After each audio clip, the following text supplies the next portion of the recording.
I've seen people drop pounds during the holiday season. I've seen people improve their blood sugars during because they're not getting caught up in the hoopla and the hype. On the flip side, like I said before, I've seen people that have gone completely the wrong way and then they spend a month and a half just getting themselves back on course. So it really comes down to you and what decision you want to make. To me, I'm not out here trying to hate the holidays. I'm out here trying to continue to live the life that I'm living the other 11 months of the year while also managing to say, hey, how can I keep my numbers in range? How can I feel my best, still participate as I want to, but not feel overly obligated and overly stretched? And on that same note about overly stretched, welcome to the Your Diabetes Insider podcast, where we take all of the mysteries of blood sugar control, focusing on nutrition, exercise, and any of the other 40 plus factors that may impact your blood sugar. If you don't know me, my name is Ben Zeal. I'm a registered dietitian, certified diabetes educator, strength and conditioning coach, and I've lived myself with type 1 diabetes for over 20 years. And I am here to share everything that I have learned in both my personal and professional experience so you can live that incredible diabetes life. So get ready and let's dive right into today's episode.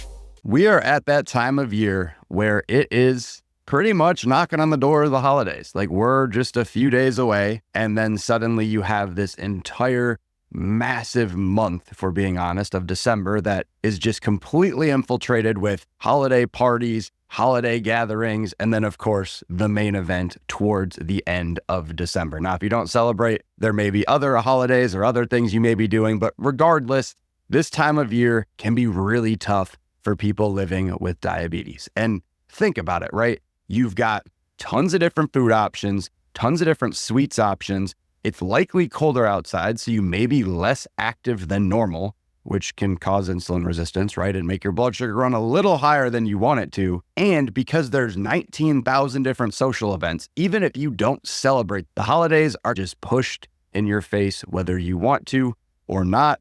There's a lot of opportunities for things to go off the rails. And every single year, my team and I see patients where life just gets a hold of them. They end up flying all over the place, and they end up in a place, not everybody, but a few people always end up in a place, inevitably, where they just say, Ben, I hate the holiday season. Ben, I despise the holiday season because I am so sick of having to deal with all of this food, all of these things. I don't know what's in them. All of these people that I don't want to see that are going to say ignorant things about my diabetes, and I'm just over it. Can we just erase December from the calendar and can we be done? So in this episode, I'm here to talk about how to not hate the holidays and the holiday season. And that starts with Thanksgiving, right? Because Thanksgiving, at least again, in my mind, that kicks off really the start of holiday season. It's the tail end of Diabetes Awareness Month, and it just goes straight into full-fledged, full-blown holiday season, Christmas music, everything else under the sun. And so the first thing I want to say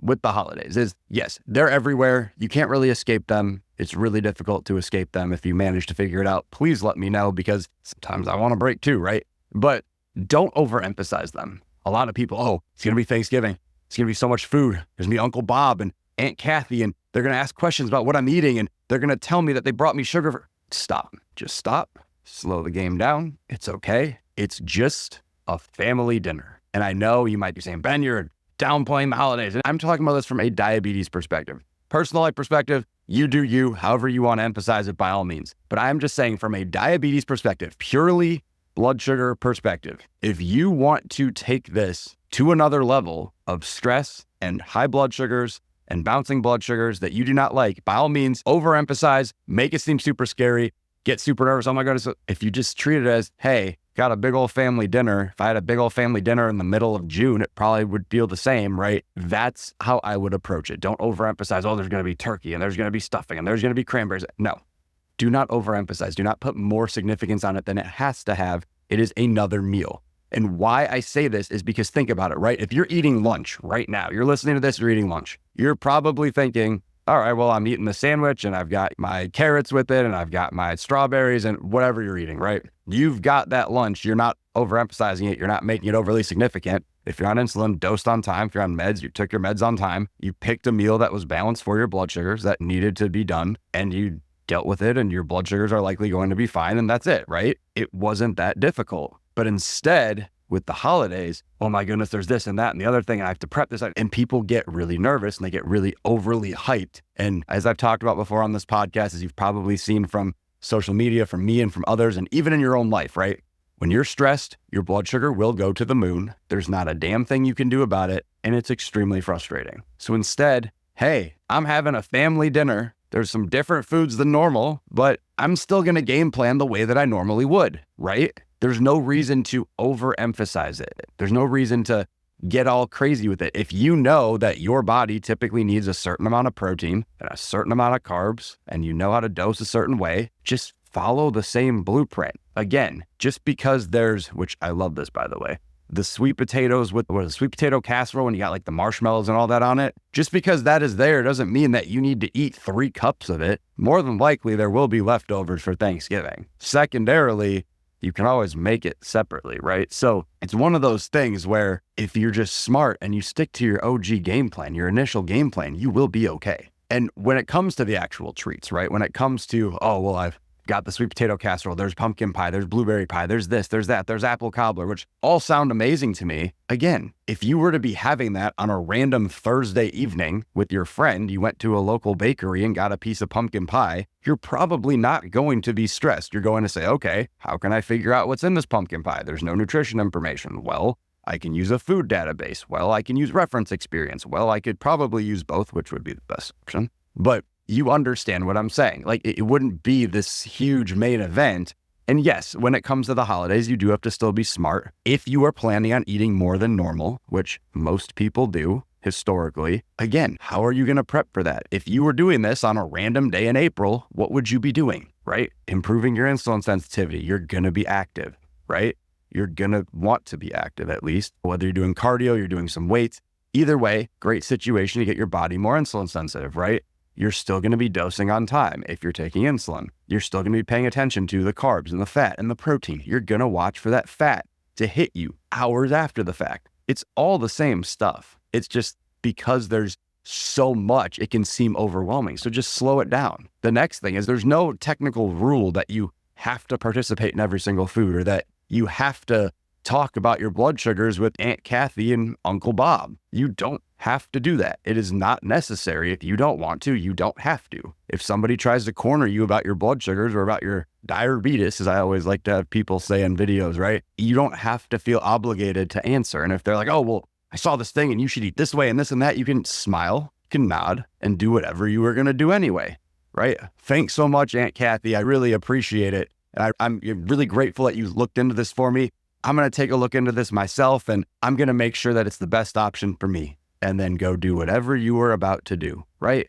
That's the biggest thing. There's going to be stress. There's going to be different things that are out there. But again, I'm not trying to say downplay it and don't appreciate it and don't enjoy it, but by just taking a step back and realizing it's just another family dinner, assuming you're with your family, right? It's just another large gathering. It's just another large quantity of food meal. Treat it the same way you would on a random Friday or Saturday night, right? Or on a weeknight. Now, when it comes to, that's just Thanksgiving, right? Let's just say we're dealing with Thanksgiving, we're dealing with Christmas Day. But what about all that time in between where you're thinking, oh God, I've got these cookies at the office and this person brought in this and this person brought in that. And I'm not going to sit here and be, oh, it's all about willpower. And if you just say no, you can do, like, sure, you can go on willpower, but you know what usually happens with willpower? Diabetes or not, you usually can refrain for a little while and push it away and say, no, I'm not going to do it. I'm not going to do it. I'm not going to do it. It's not good and bad is a separate conversation, but you know, it's not what my body needs right now. And then at some point, you're inevitably going to break. Most often, if you have a low blood sugar, you're like, oh, wow, well, there's a lot of cookies over there. There's a lot of candy in that bowl.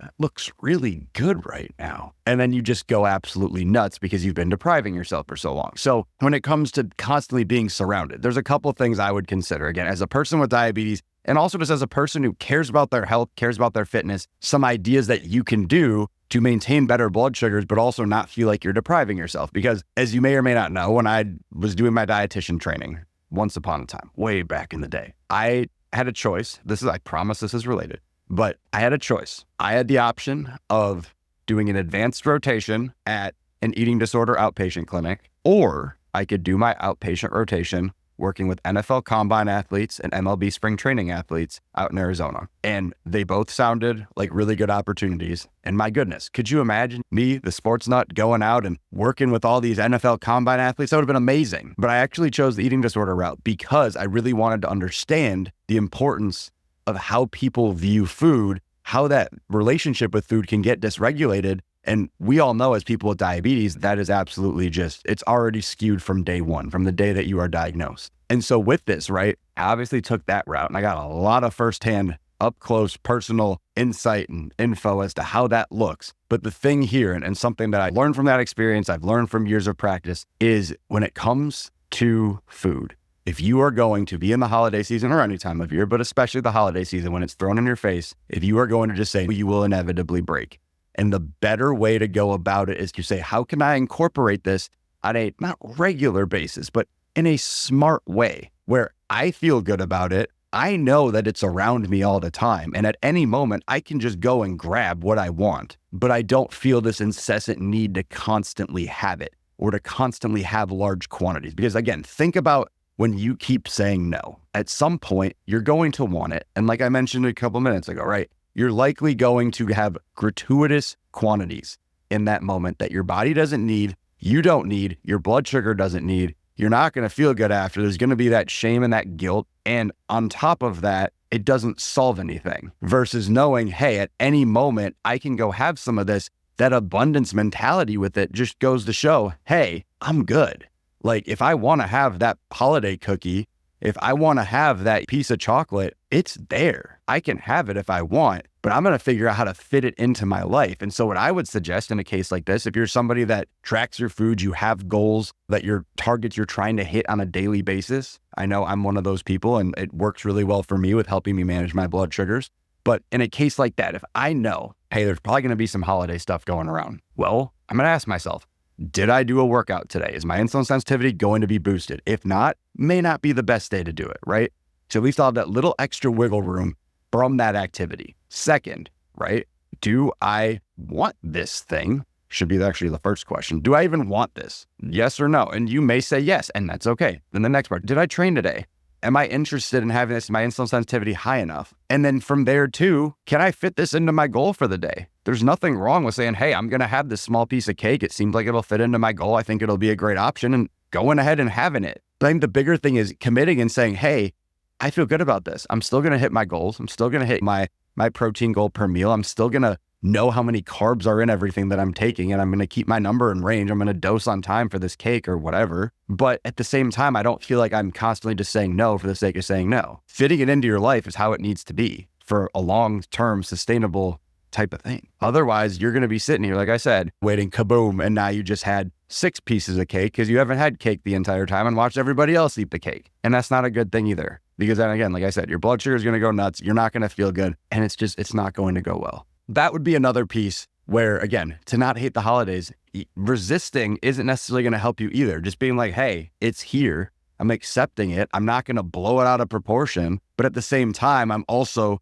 still going to partake as I choose to. I don't feel obligated. Just because Bob in the office is saying, hey, I've got this big plate of churros. I don't know. Churros sound good right now, right? I've got this big plate of churros that I got everyone fresh from this local place down the street to celebrate, I don't know, some day in December, you need to have one. It's like, if you don't want it, just be like, no, Bob, I don't want it. And if Bob gets butt hurt, that's on Bob. That's not on you. Because remember, you need to focus on your health. Bob, ultimately, he might care about your health on a fundamental level, but on a deeper level, he's not going to understand that, and that is okay. Same thing with the family members, right? Oh, well, I made this big old thing just for you. Like, thanks. If you don't want it, don't eat it. It's literally that simple. And maybe I'm over here sounding like the Grinch, where it's like, don't enjoy it, don't overemphasize it. But I'm really not. I'm just trying to say, hey, don't downplay the crap out of it. Just realize it's just like anything else. You're not going to change everything you're doing just because it's the holidays. And similar situation, right?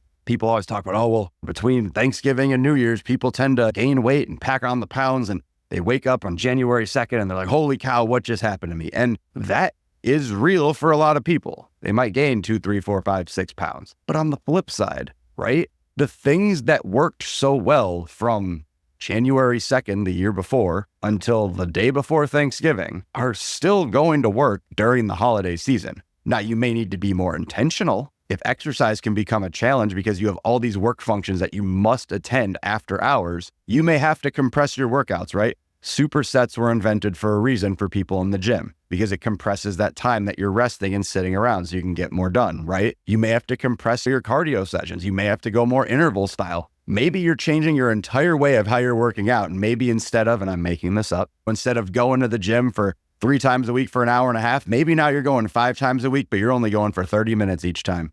But you know what? Ultimately, the important thing is you're still getting the activity in. So even if you have to modify, oh, maybe I'm working out at home now, that's okay. It's about being consistent and still getting that exercise stimulus that is going to matter for your blood sugars. Because your blood sugars, I will tell you this, if you're saying, hey, it's the holidays, I don't have time to do this, I'm going to just do my thing, amazing, your blood sugars will reflect it very quickly. Because again, if it's June and you decide to stop working out for 2 weeks because you just don't feel like moving your body because you're tired or I'm really busy, I'm at this event, I can't do it. Well, congratulations, dude. You're still going to get really insulin resistant.